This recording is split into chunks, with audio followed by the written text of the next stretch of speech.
Good morning, everybody. Myself Shakil Khan, and I am HSC trainer, Gipset Academy, Mairua. आज 26 जनवरी है, तो सबसे पहले 26 जनवरी की हार्दिक शुभकामनाएं सभी देशवासियों को। अगेन 26 जनवरी की हार्दिक शुभकामनाएं। दोस्तों, आज हम बात करते हैं कि 26 जनवरी हम लोग क्यों मनाते हैं। जैसे कि हमारा देश जो आज़ाद हुआ था वो 1947 में ही हो गया था, लेकिन 26 जनवरी हम लोग क्यों मनाते हैं।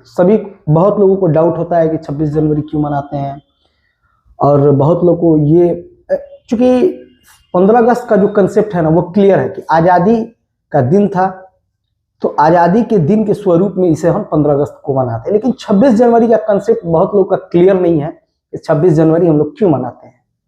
तो देखिए, सबसे पहले आप लोग को बता देते हैं रिपब्लिक। रिपब्लिक का मतलब होता है ना, उस देश के आगे लगता है जो देश किसी के अंडर में नहीं होता है, यानी कोई उस पर रूल नहीं करता है।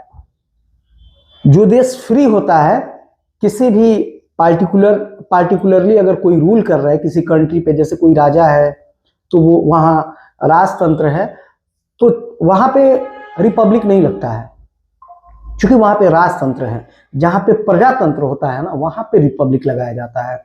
तो अभी हम जैसे बात कर रहे थे रिपब्लिक का, तो रिपब्लिक का मतलब ये होता है कि अगर हमारे देश पे किसी का शासन होता तो हमारे देश के नाम के आगे रिपब्लिक नहीं लगता, जैसे रिपब्लिक ऑफ इंडिया नहीं लगता।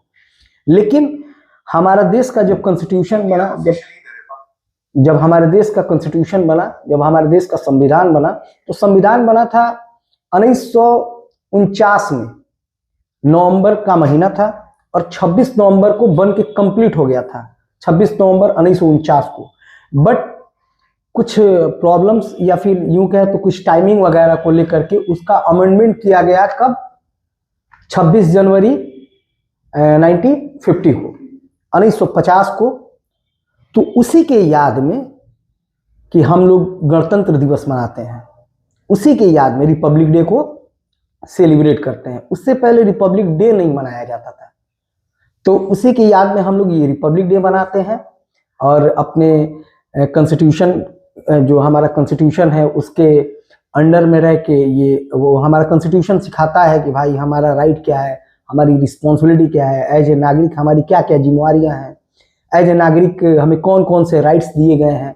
तो जो भी हम लोग आज किसी के खिलाफ बोल देते हैं या किसी के अगेंस्ट में बोल देते हैं या अपने अधिकार के लिए चिल्लाते हैं, तो वो इस कॉन्स्टिट्यूशन का देन है। वरना हमारे और आप जैसे आवाज को दबाना इस देश में कोई बहुत बड़ी बात नहीं है। तो ये हमारा सैल्यूट है उस संविधान को, और सैल्यूट है उस संविधान के लिखने वाले को, जो हमें ये अधिकार मिला कि हम लोग कहीं पे कुछ बोल पाते हैं, कहीं पे अपनी बातों को रख पाते हैं।